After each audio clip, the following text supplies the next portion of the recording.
biggest issues plaguing modern men is that the vast majority of them lack a tribe of other virtuous, trustworthy, masculine men who gather for the sole purpose of improving themselves and their lives on a daily basis. Most men simply float through space, working a dead-end job, only to go home to a nagging wife or girlfriend that doesn't respect them. Their friend circles are nothing but fat, low testosterone losers who are more concerned with what sports teams are playing this weekend and what bar they're going to watch the game at. If these men are lucky enough to unplug from the comforting lies that modern society sells them and decide they want more out of life, they look around and realize they need to get into a better room. That's where a private community of men chasing excellence comes in. Men in our community have all committed to being the best versions of themselves that they can possibly be. They willingly run toward challenges, knowing that pushing themselves out of their comfort zones is the key to unlocking their true potential as men. If you're ready to take control of your life back and curate a network of successful and knowledgeable men, now is the time to seize the opportunity.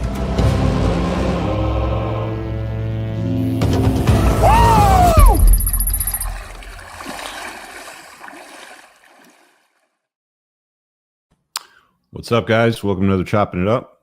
What's going on, Moff? It's happening. Happy 2025. Happy 2025, man. It's I got a whole bunch of stuff. I know we got a lot to talk about tonight, so we'll dive right into it, man. Let's start with your story in the United States. The Democrats have, I guess, conceded to Donald Trump being elected, and there's also the Jan 6 issue that happened last year too, right? Or not last year, but last election.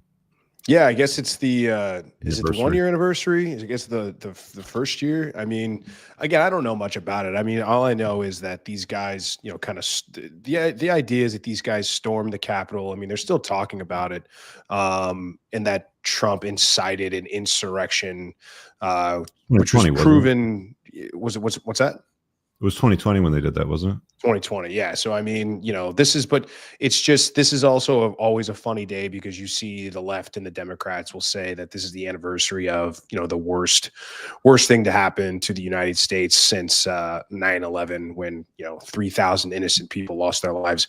You've got AOC, Alexandria Ocasio-Cortez, who lied about being at the Capitol and said she was feared that she was going to be killed and/or RAPED when she was, 15 or 16 blocks away. So it's always funny to see the meltdown and see the folks that think it's the worst thing that ever happened, and just the lies that they pile on top and the way they memory hold these things. So it's kind of turned into a unofficial holiday for conservatives and Republicans, just because it's just a way to see those guys melt down, which there's not much better than liberal and lefty meltdowns after Trump won the second time. But at this point, I'm just ready for it to be over with. I'm ready for January 20 to come and go, for him to start cleaning the trash up. Well, technically, yeah, you could. Technically, you could. Yeah, before we start diving down all this stuff, I just want to make a quick announcement, guys. We're going to leave the chat on these shows to members only. Like the lowest possible bar that I can set that YouTube's given me is 99 cents to become a channel member. So you can live chat all the hell you want. So whatever you want in there, just become a channel member, support the shows and stuff.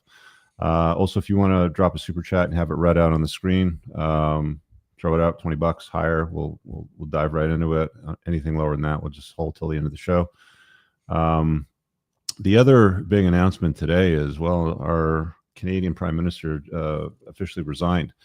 There's speculation over the last couple of weeks that he was going to throw in the towel. And I mean, I was saying the entire time, I didn't really see it coming because he's such a smug, narcissistic, just weirdo. And I couldn't see him quitting, and he did. So I guess I was proven wrong, which meant that there must have been a lot of discourse in the Liberal Party here in Canada for him to chuck in the towel, because he's just that kind of smug narcissist that just wouldn't do something like that. So there'll be a leadership race for the Liberal Party.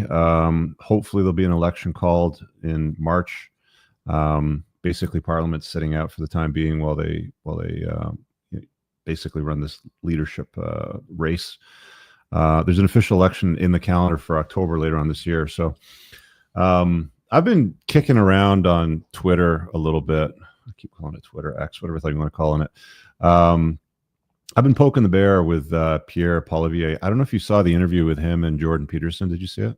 I haven't seen that. The only thing I've seen of Pierre is the one where he's like in the orchard eating the apple. And Yeah. the guy, he just, it's a great way of observing and maintaining frame when somebody's trying to take you down a peg. But I really liked what you had to say today about it. You know, a couple of guys in the community echoed your sentiments where it's like, hey, listen, you know, this is not the great savior of Canada. It's not going to get better. It's just going to stop getting worse.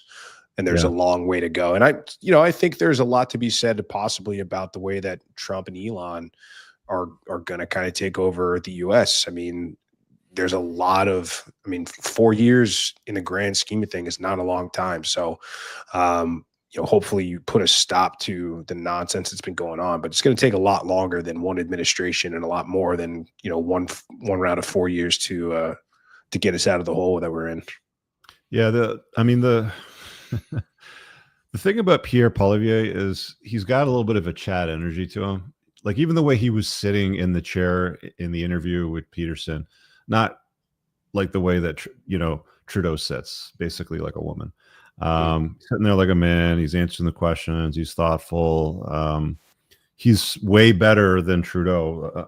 But my calculator is better than Trudeau. So it's not saying a huge amount because he's talked a lot about many of the issues. Actually, since we're on the topic, I might as well throw up the tweet because I kind of broke it down in his post over here. What is it under Pierre? Yeah, here he is. So he made an announcement today, basically saying, hey, looks like Trudeau's sort of threw in the towel. Here it is.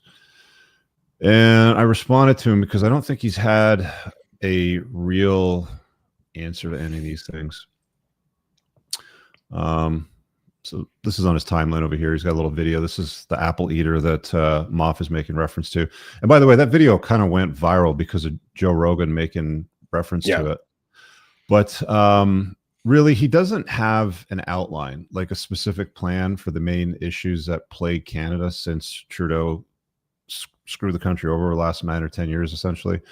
We've got immigration issues, out of control crime. There's 54 cars being stolen daily in the Greater Toronto area. I've used two separate examples of friends of mine with video that have had their cars stolen, Ferrari and a Lamborghini, and like they're just randomly just bumping into people now in the roads, and then they're pulling over, and then they're carjacking the car. So there's all these different ways that crime is getting right out of control. There's like a hug a thug policy right now with crime in Canada, which is a nickname for it. Basically, they get caught, they get out on very light bail or no bail at all, and they commit more crimes. So there's out of control crime, insane taxation.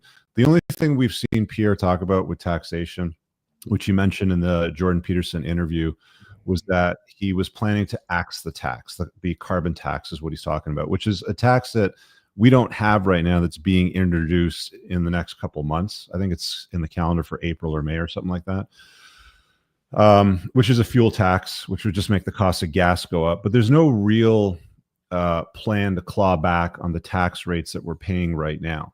Top tax rates, 53%. By the time you factor in sales tax, luxury taxes, capital gains tax, you're paying well into 70, 75%. Taxes to the Canadian government, and Pierre Poilievre has no plan to do anything about the insane taxation rates whatsoever, aside from not implementing or clawing back the carbon tax. Ridiculous housing prices.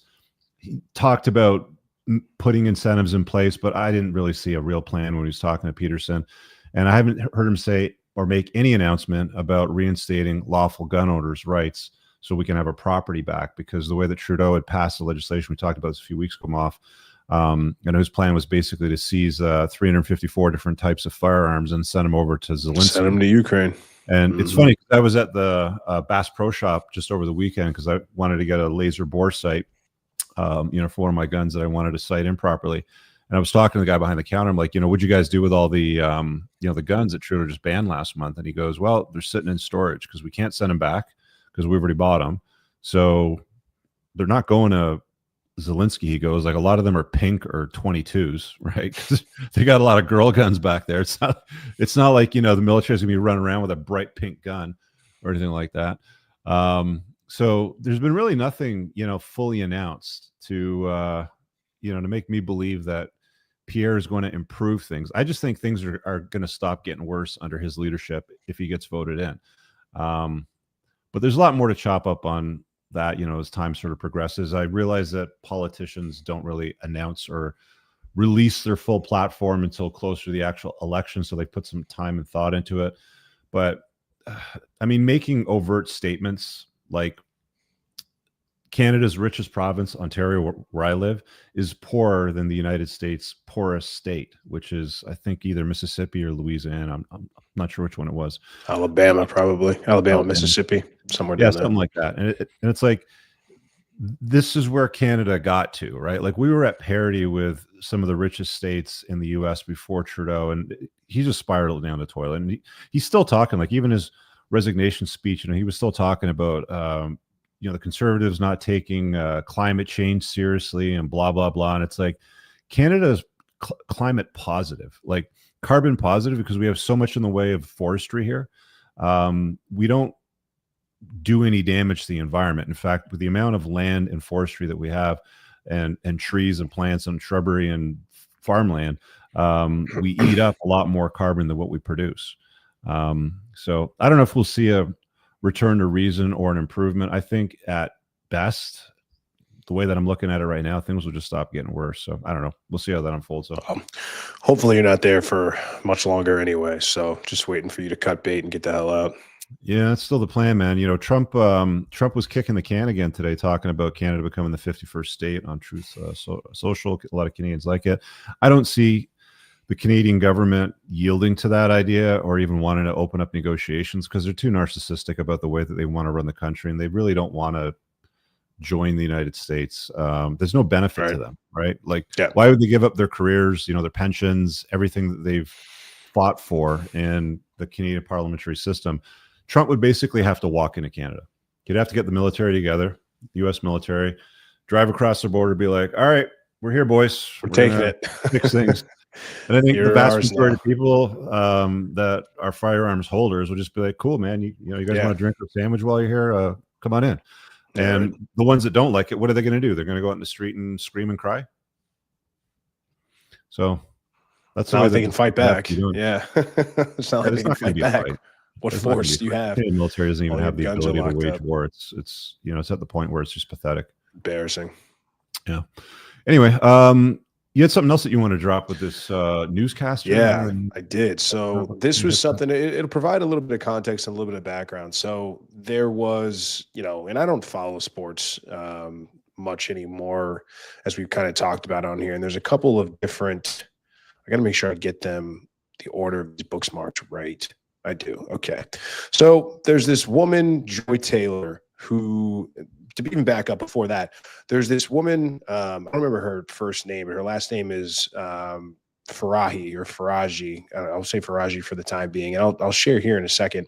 But there was women have permeated and have entered the professional sports world now more than ever. I mean, it is now not uncommon. 10 years, 15 years ago, you maybe saw one or two women in sports. They were sideline reporters. They were they weren't in booths. They weren't doing these analyses. There certainly weren't referees or part of what could impact the game or coaches or anything like that. And now it's not uncommon to see an entire sports panel holistically, you know, comprised of women. At least half of it is women now. It's got to be at least half. But one of the common things, like, so what became popular, at least in the US or in the sports world over the last couple of decades, were these highly publicized debate shows where you had one host versus the other host, and then you had usually a woman as the moderator, as keeping the peace. And so there was this woman that essentially sued the network, Fox Sports 1, for sexual harassment. One of the hosts apparently offered her something like $1.5 million for sex, and that's all being reported. But what's actually happening is that through this lawsuit, adjacently, this other woman has been outed as basically banging her way to the top. So I'm going to kind of read some of these. I'll share some of these tweets and just give you an idea of what she looks like. This is her right here. This is Joy Taylor. I don't know if this will play. This is her announcing that she's on. I'm so excited to announce that I basically am joining OnlyFans. Passes, and I want you to What? go and She's a sportscaster now. I'm She's gonna on be giving OnlyFans. exclusive access to my followers on Passes. You see the rack, DMs, right? And apparently live. she would show up to, I mean, she'd be on the live, like hanging them out, like very inappropriate workplace clothing, but no one's going to say anything because, you know, they So what think she's sports hot, did you right? comment on?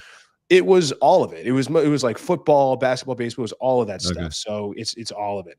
And so to go actually to, and I'll read some, this is directly from the lawsuit, and there's a couple of pages here, but in approximately March 2016, Ms. Faraji met Ms. Taylor, Joy Taylor, an aspiring sports personality that had recently moved from Miami to LA for the opportunity of airtime at Fox. At the time, she did not have a regular position, but would fill in on a day-by-day basis when talent was sick or otherwise missed time. So she was a substitute. She wasn't a star. She wasn't, you know, didn't get there through merit.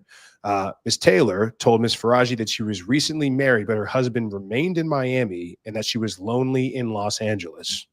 Big red flag there already. Mm-hmm. In approximately May 2016, Ms. Taylor asked Ms. Faraji to meet for a drink in Santa Monica. When Ms. Faraji arrived, she found Mrs. Taylor with an older man, Fox Sports Executive Vice President of Content, Mr. Dixon.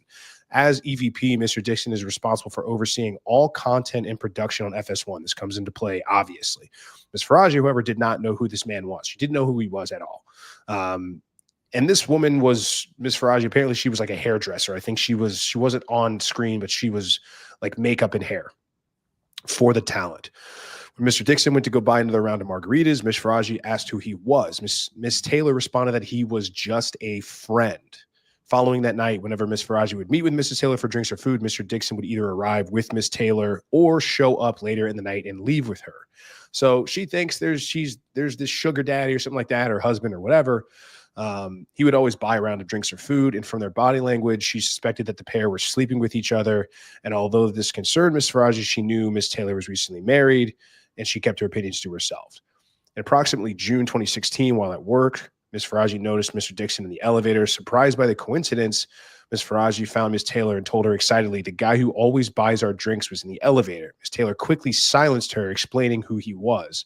She then became alarmed and warned Ms. Taylor that such a relationship was unsafe, but Ms. Taylor told her not to worry about it. It gets better, I promise.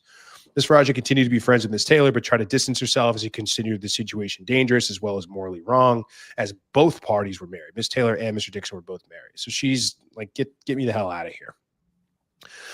And approximately, now this is where it gets really started going down the rabbit hole. In approximately July 2016, word spread among Fox employees about a new show that was going to be a big deal, as it would star Mr. Bayless and Shannon Sharp. Mr. Bayless, Skip Bayless, being the guy that offered the $1.5 billion.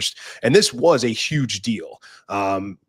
Et cetera, et cetera. It was called, you see, Skip and Shannon Undisputed. They had this show running for 7 years. It was that debate talk show. It was known that Fox was looking for a woman with significant TV experience to star. Therefore, it came as a surprise when they announced that Miss Taylor, who at that point was a bartender and radio host in Miami with very little TV experience, that she'd be the moderator of the new show, a sports debate program. Mr. Bayless later disclosed that he did not want Taylor on the show, but Mr. Dixon was adamant that Miss Taylor should star. At first, Dixon arranged a dinner between Bayless and Taylor, where she arrived in provocative clothing and acted in a provocative manner, trying to seduce the guy, grease the wheels, whatever. When that did not change Mr. Bayless' opinion, Mr. Dixon asked him to approve her as a favor to him. Reluctantly, Bayless agreed to do so as a favor. So you got the EVP bringing in this hot married chick from Miami that they're definitely sleeping together, right? Unqualified, basically Miami broad, come in to now run a huge major program. Around August 2016, Ms. Faraji attended a dinner with Ms. Taylor and her husband and Mr. Dixon and his wife. During the dinner, Ms. Taylor's husband became suspicious that she and Mr. Dixon were having a sexual relationship. Soon after the dinner, he found evidence of an inappropriate relationship and divorced her. So following to this point, the last thing I'll share, let me grab the last bookmark here that I had. And this is the thing that I really wanted to bring up. She then was, let's bring this up. So A couple years later, February 2020, Miss Taylor asked Mafraji to meet her for lunch in Beverly Hills. When she arrived, she found Miss Taylor with another man, Emmanuel Acho, who's a former player, and he's now part of this Fox Sports team.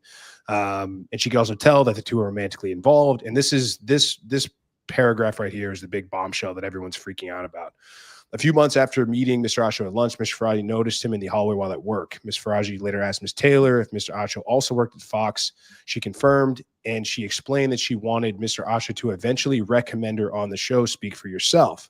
Ms. Faraji again became alarmed, warned Ms. Taylor that she should probably not sleep with Mr. Dixon and Mr. Acho at the same time, as Mr. Dixon was a very powerful man that may become angry. Ms. Taylor told her not to worry about it. She explained that she was also now powerful, and once Mr. Dixon was no longer useful to her, she would follow through on her plan to tell the company that he forced himself on her. She would not allow herself to be forced out by Mr. Dixon like other female talent.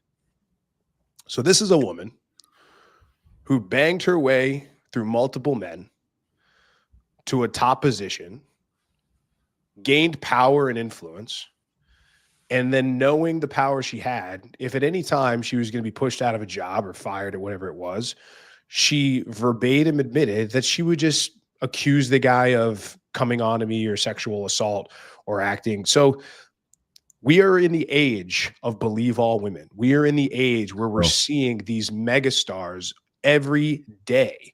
Trump, Conor McGregor. I mean, how many are coming up these, whatever the most recent one? I mean, they're popping up every single day. And so, I mean, ladies, if you're, this is what you have to look up to. This is, you want fairness, you want equality, you want to be treated correctly in the workplace, or you want to be treated with equity. But when you have the ace up your sleeve of your body and your sexuality, I don't understand it. Just give it up. Go be a wife, be a mother. Stop trying to do this stuff, because you're going to be surpassed by women that are going to screw their bosses for promotions. And anybody that continues to act like it doesn't happen, you're just being willfully blind and willfully ignorant. It's just disgusting. I mean, for someone to hold that power over somebody is gross. Hairstylist, like she worked at Fox as a hairstylist, is what I understand. Woman, yeah, let me back up. So the woman that's filing suit, she was filing it towards another guy that offered her money for sex, but she's disclosing these other intra relationships through work with this woman, the big titted woman that I showed, who was banging the EVP of all content. She banged him to get a job. Is that Nushin Faraji? Yes, that's for us. She's the one who filed suit. She's the hairdresser, I believe, or like the makeup. No, she's not. That's the other. She's the filer. Joy Taylor is the hoe. She's the one. So she banged the big guy and the other co-host, and she said if he found out or whatever, then she'll just say he assaulted me and I will not be pushed out. Well, in other news, water is wet. Yeah, I mean, but guys, like, this stuff can happen. I mean, don't think if you're a man of influence, if you're any sort of man of power, man, you have got to be careful. I mean, everybody thinks it's not going to happen to them. Guys wind up flying too close to the sun. My goodness, man. I mean, protect yourself as much as you can. These women are out to get you guys, man. They're out to get your number. You're out to get your money. They're out to go after your empire. And it's hilarious because she's gone on these shows and she's been interviewed over the past couple of years about how much harder she's had to work and how she's had to double down in a male-dominated industry, when all she did was pull a Kamala Harris and screw her way to the top. It's absolutely disgusting. And it makes me skeptical of any woman that's gotten any sort of powerful position in any sort of media or any sort of male-dominated field, because all they do is invade male spaces. Yeah. Disgusting, disgusting behavior. So Joy Taylor. So I'm just...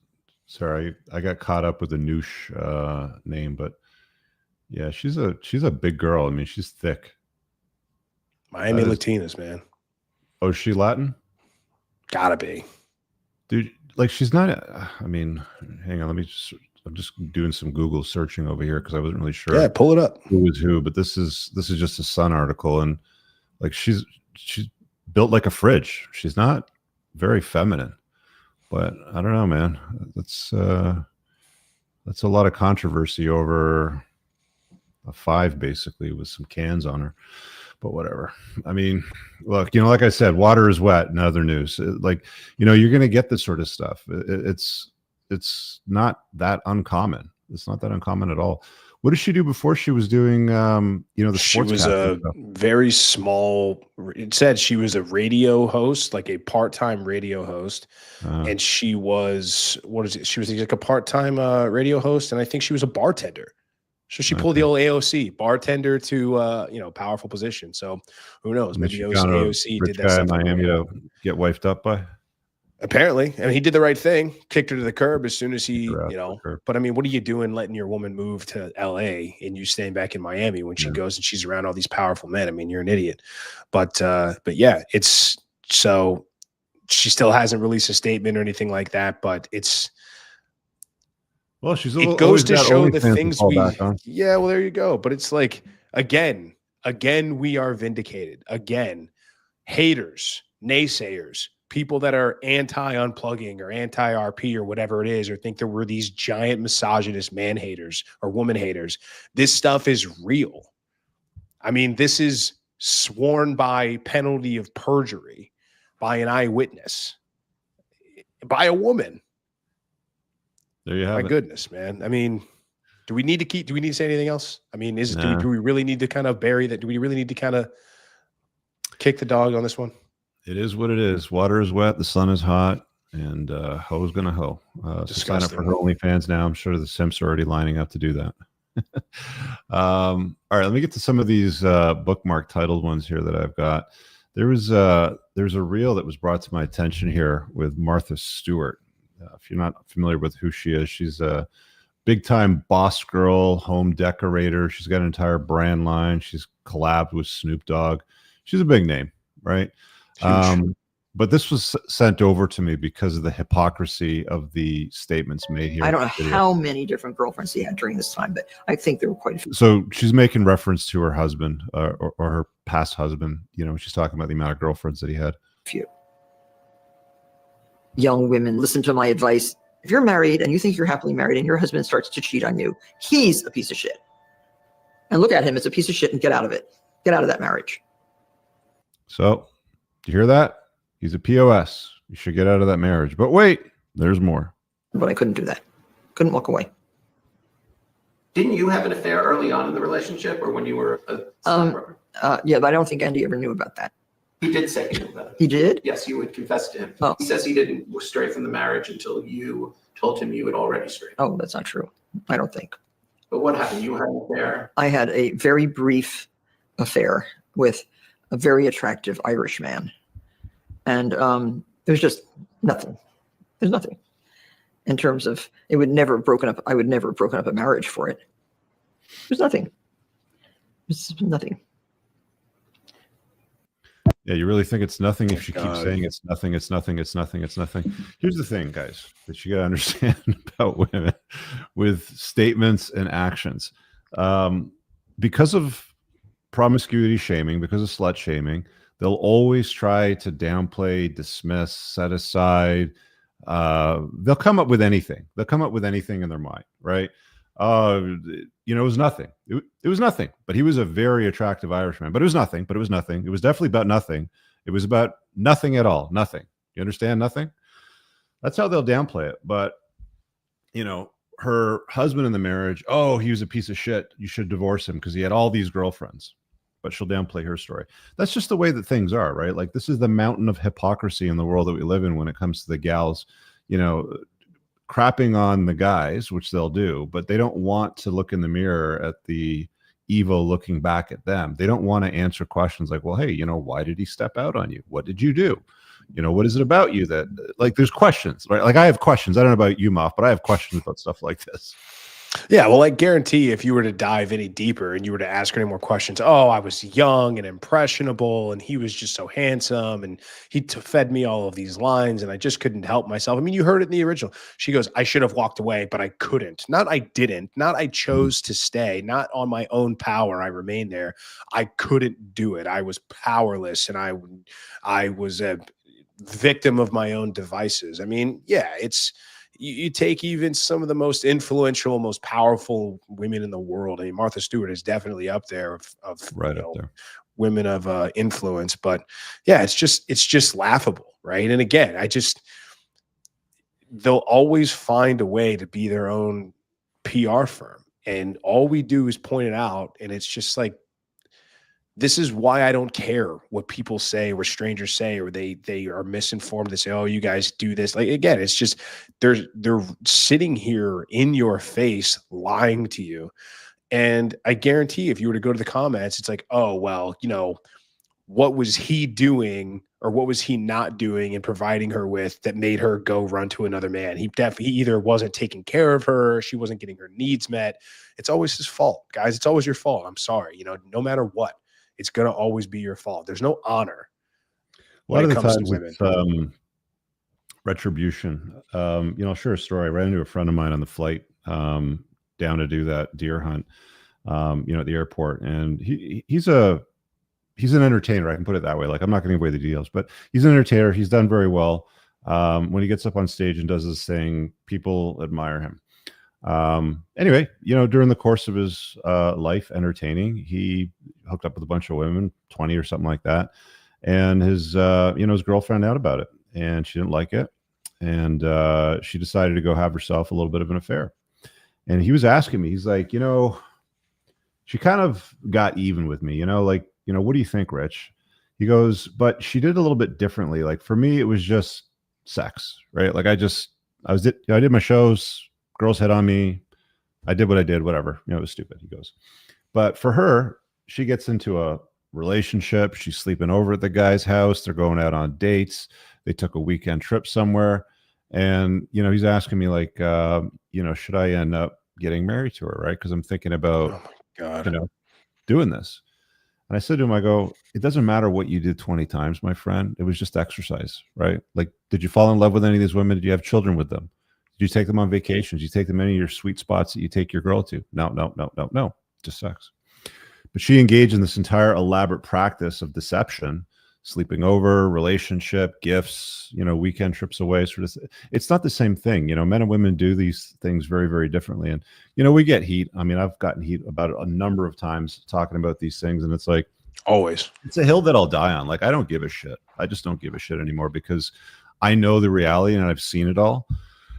And it is what it is. And if you choose not to, dig it, I'm okay with that. I got another clip here lined up, Moff, which is Justin Trudeau's mother. And as you guys have all heard, she had an affair on Pierre Elliott Trudeau with Fidel Castro, which is why you see the striking resemblance between Justin and Castro. Anyway, there's a clip here where she's talking about her life and promiscuity and a secret lover, and just have a listen. In the sort of life I'm always loving to them. Do you think that what you've done, choosing the sort of life that you've chosen to lead, is going to make things very, very difficult for your children? I think it's going to make it wonderful for them. So far, they think Mummy's wonderful. Don't you think it's about time we redefined human relationships? Haven't we really messed up a lot of people's lives with our old-fashioned values, our old-fashioned bonds? Aren't we in the generation that should practice what we preach? Is there a love in your life at the moment? She's talking about being, and if you didn't hear it, she just got asked the question, is there a love in your life at the moment? Keep in mind, this is Justin Trudeau's mom with Pierre Elliott Trudeau. They were sexually promiscuous. This is just some of the answers that they gave media. Oh, yes. How many? How many? Is there a love in my life? How many? Well, is there a man in your life? A special man in your life? Yes. Any hints? No.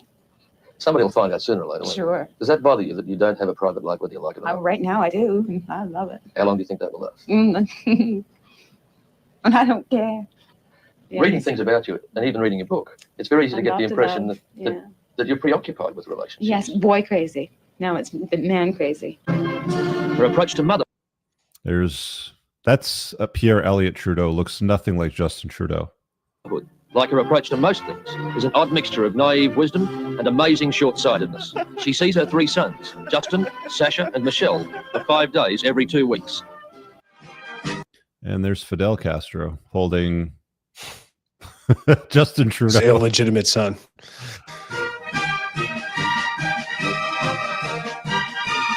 Oh, there's a side by side. So down this side Wow. over here is Castro. Up this side is Justin. You can see the Dude, that's striking resemblance. nuts. That is him. Holy shit, that is him. Little Bill Burr insert at the Wow. end. There. Yeah, you get the idea. Man, the internet's forever, man. I mean, it's worse now. I mean, it's way worse now. I was watching. I actually don't have the clip up because it just reminded me of that. Jake Shields had this big OnlyFans creator girl on his show, the one with the glasses, and he's really big on the. Familiar. We didn't have her. She's been big on whatever. She's gone on. She did the rounds. She's very similar to Jasmine Jafar, who does the rounds of the podcast and boosts their subscribers and stuff like that. But essentially, she's a master. She should go into politics because she's a master at dodging the question and not answering it. But essentially, the question always comes up. It's like, are you not worried for your future kids? Like, are you not worried that someone is going to pull up a video of you getting, showing your asshole on the internet or getting railed by a strange man on the internet for money? And her response was something like, oh, well, they're going to make AI where you can make AI porno now. So they'll just put my head. It's just like, yeah, but this is real. This actually happened. Mm-hmm. And she goes, oh, well, like the kids are going to get made fun of for something. So it's not a big deal. They're going to get made fun of anyway. She started saying, oh, well, they're going to get made fun. I went to a school where people got made fun of for the color of their skin or this and that, but you can't choose that. You can't pick to be born a certain color, but you can certainly choose to be on OnlyFans. So, but it's just, guys ask us all the time. Not a day goes by where we don't get a comment on a ladies' night clip or a ladies' night. Why do you guys do this? You're wasting your time. But if you guys still think we're trying to educate the bimbos and we're trying to get them to see our other side, you're already lost. It's not what we're trying to do. It's not what we've ever tried to do. We're trying to show you guys female nature and it's funny, man. It's every single week. There's somebody that goes, where do you find these women? You're only finding them on OnlyFans. Like we've probably had less than 10 OnlyFans girls the entire time we've done this show. Probably less than 5. Like, these are real women that people meet out on this. I mean, Spencer's met a lot of these women out on the street, going to places, doing interviews. Like I'm sorry, guys, that this is the world that we live in now. It's up to you to vet through the trash and sift through the dirt if you want to find a diamond, but this is the world and the reality that we live in. Like you not wanting to view it and you wanting to close your ears and close your eyes and bury your head in the sand is not going to get you out of the reality of the world. Yeah, 100%, man. Hybristophilia, we've talked about this before, right? Mm-hmm. Hybristophilia. So if you guys don't know what hybristophilia is, that's a woman's propensity to be attracted to dangerous men.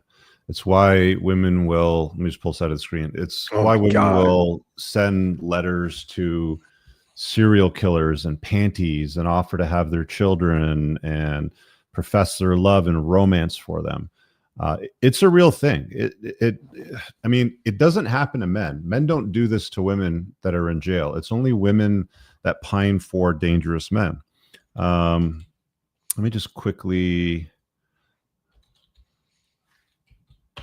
Google that, see what we get for, because now, I mean, Google has a bias, has an AI bot sort of thing. Let me just show this before I put that clip back up on the screen here. So they have an AI summary now. Hybristophilia, sexual interest in people, not people, it's men, who have committed crimes. The term comes from the Greek word, meaning to commit an outrage against someone, and filio, meaning to have a strong affinity preference for. Some examples, Ted Bundy, prison fan mail, Bonnie and Clyde syndrome. It's funny because there was that Australian guy, he's got those 7 wives. I did a podcast with him, kind of like a surface level one, and I did one that I served on Zoom, and I recorded it and I put it on my email list. I keep forgetting to put the ticker up for the email list. So yeah, if you're not on my email list, get it, because it's one of the emails that go up. But he's disappeared. I'm not sure what's happened, but one of the things that he was postulating, and he wasn't out there with his ideas. he cooked up, this idea that hybristophilia is a stronger attraction cue than hypergamy. Yeah. And I don't think he's wrong, right? Like women want better than them socioeconomically. They want more successful, more competent, blah, blah, blah. But they don't send their panties in the mail to I'm sure Elon Musk doesn't get panties in the mail. I doubt it. Right? I'm pretty sure Donald Trump doesn't get panties in the mail. I'm pretty sure Brad Pitt doesn't get panties in the mail. I mean, maybe he does, but probably not to the extent that people like, guys like Ted Bundy, for example, would get. So this is a common trait when it comes to women, and it's exclusive to women towards men, not the other way around, unless somebody can show me. I haven't seen it yet, an example of it. So this is just a clip, the manhunt, and it's got vibrator fully charged by the woman posting this. She's ready to go, right? They'll sit there and they'll go, looks don't matter. I just want a nice, kind, and reliable guy. And then also women, vibrator fully charged, ready to get into the Netflix special, right? Yeah, and just so you guys know who that is, if you can't see it, that's Luigi Mangione, the alleged CEO killer. But I mean, it's just, again, I don't know how many examples we have to show that women as a whole, and before I say this, and anything I say, you guys always have to understand that the suffix to anything I say about women is, and that's okay because that's just in their nature. It is a feature. It is not a bug, because I say these things that I don't even perceive them as negative. I just see them as the truth, and water's wet, sun's hot. But there's the propaganda that has been shoved down our throat about the empathetic sex or the nurturing sex, and how women have higher emotional quotients and how they care more. Nice. And it's like, here you are simping for a man who killed innocent people. I'm not even talking about the CEO. I'm talking about Ted Bundy, who murdered girls, about, who's another, not John Wayne Gacy, because he was a fat slob, maybe him, I don't know. Jeffrey Dahmer, right, who killed kids and raped men. There's you look at what's the guy's name? He's in jail still now. He killed his wife and family and all of his kids. Now the name escapes me, but it's just, what about them? What about the innocent women and children and people that did nothing wrong except be in the wrong place at the wrong time and suffered of horrible fates? And you're making a joke about it. You're making a mockery. There was a girl I saw, I can't remember, I'd have to dig way deep to find this tweet, but she had like a whole leg sleeve tattoo of portraits of serial killers. It was like Ted Bundy. She had one of Dahmer. I'm sure maybe Luigi Mangione is the next one. But you're like idolizing these people that were, by all moral standards that we, I guess, abide by, as heroes, as martyrs. And it's just disgusting. I don't see how anyone can look at that and take that seriously. Yeah, there you go. I mean, not even a conventionally attractive guy, in my opinion, kind of a skinny, dorky looking dude. Hundreds of love letters from women while he was incarcerated, and married a woman, Carol Ann Boone, who he had met while both were working in Washington. He proposed to her in the middle of proceedings while Boone was in the witness stand. So she was in the witness stand during the trial, and he proposed to her there. I don't know. Guys.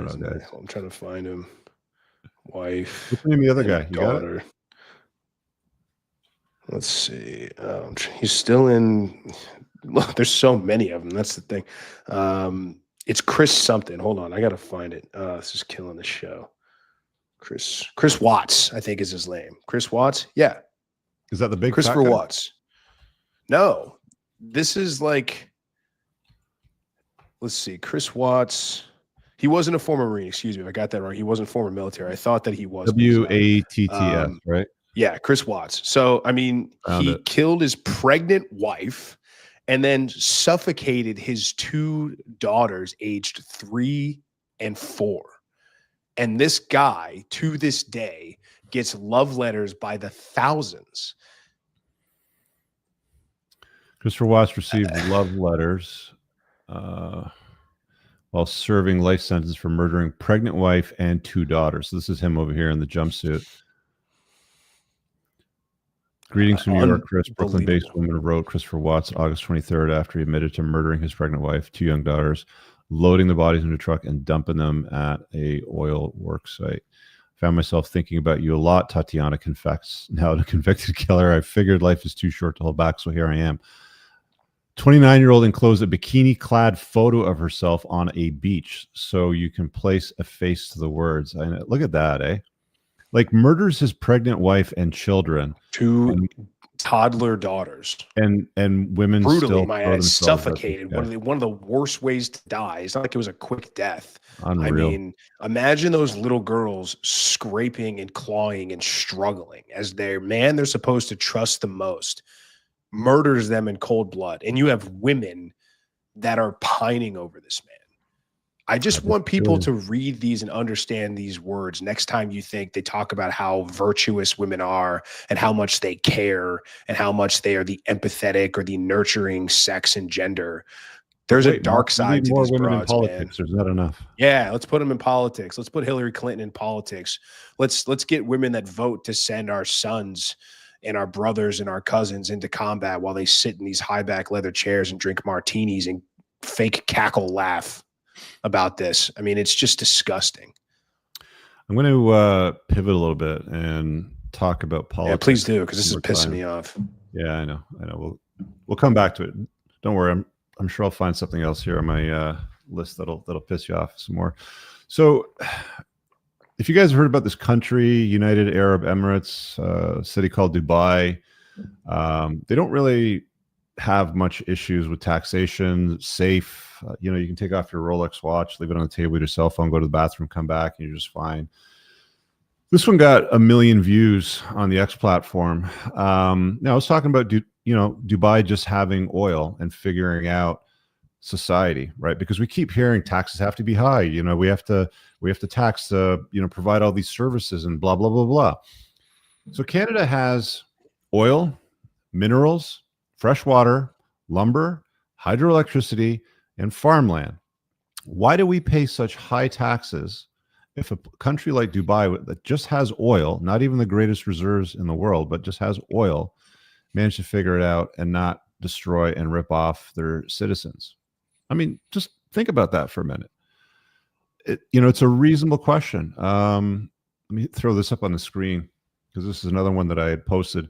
The vast majority of Canadians live about 100 miles from the border. So you can see this green line over here. This is obviously Canada up here. The vast majority of the population, I think it's something like 70 or 80%, live within 100 miles of the Canada-U.S. border. The rest of the country is just vast open land. Some oil fields in Central West. There's a lot of minerals in Northern Ontario they haven't tapped into yet, just because they're all afraid to, and it's going to ruin the planet. Blah blah blah. Lots of lumber, lots of fresh water, lots of hydroelectricity. We sell a ton of surplus of hydro to the northeastern United States. This is mismanagement, is what it is, Moff. Canada is a beautiful country, rich in natural resources, that is absolutely mismanaged, and Dubai is just evidence. With just one natural resource, they could solve that problem for its citizens and create a very high standard of living. We have our own fuel here, but we import fuel like oil. What's the price of gas at the pump where you live, Moff, in Florida? Oh, God. Honestly, I have no idea right now. I drive so little. I mean, I'd say it's upwards of almost $3, maybe like $2.70, $2.80. Yeah, so it's about $7.50 a gallon. The equivalent in Canada. Like and we have oil here, right? So it's just it's an interesting facet, of the world. We have free healthcare, so it's not even good. One, and two, the entire system has been burdened by the total lack of thought when it came to immigration in Canada, right? Like, you can't even get services. A buddy of mine, I think my friend Pete Moff, he his wife tore a hamstring, and they gave her about a timeline of about 12 months to get to the imaging equipment to diagnose and repair and schedule an operation. He's like, I'm not waiting 12 months to get this thing looked at. called up a medical center in Buffalo, drove an hour, 90 minutes, whatever it was, drove down there, did the imaging, got the results back the next day and an opinion within 24 hours, right? For something like $300. Yeah. But, It's insane. we've got free healthcare in Canada, and this is why it's the greatest place in the world to live. It's bullshit, man. And people need to wake up from this, right? I mean, annex Canada. I'm happy to invite, Americans here. It's all good. Yeah. I mean, I've always been the kind of guy that I'll pay a premium for not having to wait in a line. Like, give me the option. Like, I'll pay if I could be seen that. I mean, I broke my ankle, right? And I was seen right away. I didn't have to sit there and wait 6 hours and process this and that. I mean, I went in there, filled out some paperwork that took me back. I was in and out of there within an hour and a half, 2 hours. And I got an x-ray, I got a splint put on, and I was wheeled in and out within 2 hours of showing up. And, I hear these horror stories of these guys there was a guy that we probably didn't, I don't know if we talked about this. We might have mentioned it briefly before the break of the year, but there's a guy that went in, I think he had some heart palpitations or some chest pain or something like that. He died and he couldn't get seen. He sat there for 6 hours, 7 hours. He said, screw this, I'm going home. And overnight he died because he couldn't get seen by a doctor because they were so backed up. And thank God it's free. It's like, my time isn't free, dude. So, free doesn't mean good. Free doesn't mean just because it's free doesn't mean you get what you pay for, essentially. I mean, that's very rarely false. If you're willing to spend, you're probably getting a quality product. It's bananas. And people are always talking about universal healthcare, free healthcare in the US. And it's like, no, like if you're poor, like, find a way to get rich, man. I'm sorry. We're all faced with the same problems. We all start from, the bottom. So figure it out. I'm going to run the ad reel, take a break. We'll come back in like a minute and a half, Moff. This episode is sponsored by richcooper.ca. Brothers, if you're like me and take what you put in your body seriously, you're going to want to use the Unplugged Alpha supplement line. An obsession with absorption is what sets this line apart from the others. You want to make sure that you absorb as much of the supplements as possible so you don't end up peeing out expensive urine. My supplement line is made in the United States from the highest quality domestic ingredients, and unlike cheap supplements from China in plastic bottles, mine ship in dark glass bottles to keep your supplements fresher, longer, and won't seep endocrine disrupting plastics into your supplements. Nothing is a hard tablet. Everything is in an easily digested, bioavailable capsule. You can filter all products by their various categories, including testosterone support, estrogen metabolism, fat burning, immune health, sleep support, and performance. Visit theunpluggedalpha.com/shop and use the subscribe and save option over here to get 10% off your supplement order, or use coupon code ALPHA10 for 10% off a one-time order to try it out. Men, if you want to know everything that I know today that I wish my dad taught me in my 20s, join the School of Unplugging. There are over 30 hours of lessons currently, a well-organized discussion board, and weekly Zoom calls held by experts with backgrounds in strength, nutrition, finance, investing, and entrepreneurship, all for one low monthly membership. Visit richcooper.ca and on the courses tab, hit the School of Unplugging and get started here. Guys, make sure you visit my website for my communities, requesting a private one-on-one consultation, or learning about my future events. And don't forget to opt into my email list over here to get my newsletter. Let's get on with the show. Yeah, well, I've got a few more, Moff. This one's going to tick you off. I'm sorry, but we're going to rage bait you. Can't wait. So this guy went to jail for 5 years. I've seen this one. Yeah, this is brutal. For a child that isn't even his. Let's put this up on the screen. You spent 5 years in prison for failing to pay child support for the defendant, Ms. Sears' son, Dylan. That's right. Mr. Manser, you are not Oh, God. his father. 5 years in prison. You know who this father is. Yes, I talked to him still. She knows exactly who the guy is, and she still let this poor guy go to jail. He should be convicted of some crime. No, I should not. I did That Mr. is Manser. Anyway, this is the reality of family law in the West. It's better in some places, it's worse in others. There's that story. I don't know if you saw it. It happened in December. There was a lady who was on TikTok, and she was bragging about how well her divorce was going. And about a week later, there was a press piece where he deleted her and then deleted himself. So things clearly were not going well. It's just, you know, guys, it's the reality of family law. I mean, I know guys that have been on the hook for paying child support for kids that they played the role as father. Like, they knew that the kids weren't theirs, obviously, because he got involved with a single mom, which is one of the many reasons why you certainly don't want to do that. And he had to pay several years of child support because he played the role of dad. And there's guys like this who think that they're dad and don't pay the child support for whatever reason. They end up going to jail for it. And they find out that they got locked up for a kid that wasn't even theirs. Insane. It's unreal, man. I mean, yeah, I saw that story about the guy that, you know, decided to, it's brutal, man. And it's like, these very well could have been guys in our community. This very well could have been our friends, our fathers, our brothers, our cousins. It just happens so often. And it's just a reminder of why we do what we do, despite how many people want to rag on us, despite how many people want to call us names. I don't care. Like, I mean, lock me up, throw away the key, tell me I can't, you know, make this content anymore, and I'll still find a way to do it because it's important, man. And it's a bummer that guy had to resort to that. And, you know, here's a video. He left a kid behind, right? Like a little girl. Yeah, check out this video. So this is off for TikTok. So, about to be a new happy mom. She is. And I am in the middle of a divorce. My husband is being incredible though. Like, really and truly, like, we're working together. Everything's great. We're splitting everything down the middle. Like, you know, everything is good. It is a very civil divorce with our daughter in mind, and I really appreciate that. However, you know, I'm going to be a mom, single income right now, and he will be helping with her. He will be supporting her, you know. So essentially, like, I'm really thankful for that, and that I will not have to worry so much about supporting her. However, I will be on a very limited income, with buying a new house and, you know, paying a mortgage and all that stuff. So, I've never done this before. I've never been on my own before.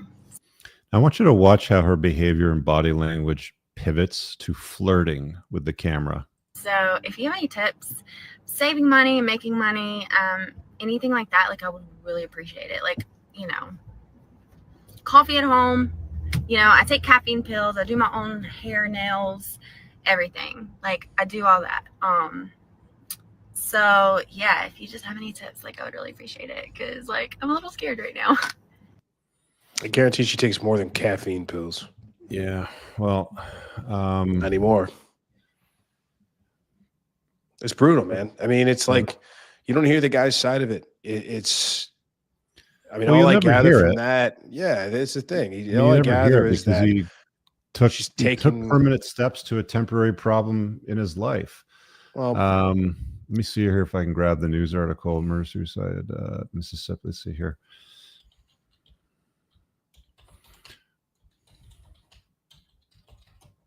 Put TikTok in there in the search because I know that she was abroad. Here we go. Jennifer Sheffield. Here it is. Let me put this up on the screen. We'll see what we got in here. This piece. Man, the ads that pop up all the time. I got to get some kind of a plug-in for that. So Jennifer Sheffield. Here we go. Ads. I don't want to go to Mexico. There you go. Passport, bro. It's your calling. Here we go. Brandon, Mississippi, discovered Jennifer and Brandon Sheffield dead at their home December 28th in an apparent murder-suicide. Authorities suspect Brandon fatally shot Jennifer before killing himself through friends described him as nonviolent. And in that video clip, so this is them here all happy and stuff. So in that video clip, that's all they show over here. Oh, hang on, there's more. Mother who praised her incredible ex-husband for how he was handling the divorce, shot and killed her ex-husband. Jennifer Sheffield was found deceased in gunshot wound 2.5 weeks. So it was 2.5 weeks after the video was shared. Do you think that he was getting what he wanted out of that? You know, do you think what was happening was in the best? Like, in my experience, I guarantee the video played a role. Guys, well, in my experience with dealing with guys in the private consults that I've had, they'll hold out things are okay, but they're not. Like they're dying inside, like they're struggling with it. If he was getting a shared custody plan and there was a reasonable transfer of payment to cover her needs, none of this would have happened, right? So her whole, dog and pony show about him being so awesome, blah, blah, blah. You know what? Let me check the national parenting org. NPO for Mississippi. Yeah, I think it's called a report card. I've talked about this before, guys. You should definitely, if you're thinking about having kids in the States, National Parenting. So they have a report card. There it is. Interactive map. Let's put that up on the screen. I bet you Mississippi is a shit state. We'll find out. Let's check it out. Present. We'll do this live on air. All right, so here's the map. So you can check this out. It's just search for NPO Child Support Shared Parenting Report Card. It's in the red. Hang on, where is it? It's got an F. Georgia, Alabama. Where's Mississippi? There it is, F. Mississippi is one of only 9 states lacking a presumptive parenting time adjustment formula. Instead, it relies on unnecessarily costly and lengthy court deviation procedures, generally inaccessible to lower income parents. A lack of a presumptive that's a parenting schedule as an inaugural component of mandated presumptive child support guidelines arguably violates federal regulatory requirements. That's interesting. So do not get married or live in Mississippi. It's one of the red states. It's a big fat F. And by the way, your greens are Kentucky, Florida, I believe Michigan, and believe it or not, California. You get screwed other ways in California, but you don't want to live in California. Yeah, you don't want to live in Minnesota. You don't want to live in California. I mean, Kentucky and Florida. There's only a couple places. You don't want to live in Colorado. I mean, Kentucky and Florida of this entire map, those are the only places I would consider living. So you guys know where I'm at. Great too. Sadly. Yeah, it's terrible down there. But yeah, so the whole what women say and what they do is always very, very different. We've talked about this many times. Women will hold out to the public. Little Sally and Jimmy, they're the best kids ever. Look how cute they are posing by the Christmas tree and the puppy dog, and how my wonderful single mom life is the best, blah, blah, blah. And you see it even on dating apps, they hold out like they're looking for love, but they're not, they're looking for help. Their lives aren't as perfect as they hold out on social media. Like these social media posts and these stories and these TikToks. Oh, we're having such a great divorce and he's really the best dad ever. And he's handling it so well and he's so supportive, blah, blah, blah. A week later, boom, they're both gone. And now the kid doesn't have parents at all, right? Yeah. I mean, they said it was 2 weeks after the video got posted. I mean, they said 50-50, they're splitting everything, but he's still paying support, right? So that's what she basically alluded to. And you can see her happy. You can see like, oh, everything's going so great and he's so awesome and this and that. For her, she's loving it. She's loving this idea of newfound freedom. I can't wait. She's saying it without saying it. She's saying, I can't wait for this new chapter in my life. I can't wait for the influx of all the DMs from people that want to support me and give me attention. And maybe there's a guy out there that wants to give me tips on how to be financially independent and also dick me down. And I'm sure that he saw that video or his friend sent it to him and said, dude, like your ex-wife or your soon to be ex-wife is out here doing this kind of stuff. And he can't escape it. And if you're from, small town Mississippi, man, like especially in those rural states and those areas where you are likely to be very poor without much opportunity at getting out of your hometown, getting a job somewhere else. My guess is, I don't know anything outside of that. I could be completely wrong, but my guess is they met early on in life, maybe middle school or high school sweethearts. One of the only girls he's ever been with, and that's his whole world. And he's this quintessential, this is a pure guess, right? This is pure speculation, but he's the quintessential good old boy, Nice country family man, nice guy Mhm. who makes his woman the center of his universe, has a baby girl with her, and then just all of a sudden, nope, for whatever reason. And then to sit here and watch her go on the internet and be happy about it, almost giddy to a point where she's excited about, while this man's life, in his opinion, is irreparably ruined. If you put all those facts together, it's easy to see why this happened. It's a shame. That's all I got today, Moff. You got anything else for the show? Yeah, it's a hard one to end on, but But everything else I had was lighthearted. I don't think it makes much sense to go back that route after what we just witnessed. So I think it's a good time to shut it down. All right, we got a ladies' night on tomorrow night. Full panel. I'm going to be doing Unplugged 7, Alpha not 8. on Wednesday for 7 o'clock tomorrow. A little bit. We're going to be doing ladies' night a little bit longer, so that we can dive a little deeper, because the show tends to get better like an hour and a half into it, and we usually cut them short by that point. I'm going to be doing my first Unplugged Alpha show for the year. I haven't done one in a few weeks. I think what I'm going to do is I'm going to put a little bit of thought into Canada and leadership and what I would do to fix things, because I've had a few people tell me, oh, well, Rich, you should run, blah, blah, blah. Well, I'll tell you what, I'll put some thought into a platform. How about that? And dealing with things like housing, taxation, immigration, gun rights, stuff like that. Anyway, you guys have an awesome night. Moff, it's been good seeing you hanging out. Do all the stuff for the algorithms. See you guys real soon.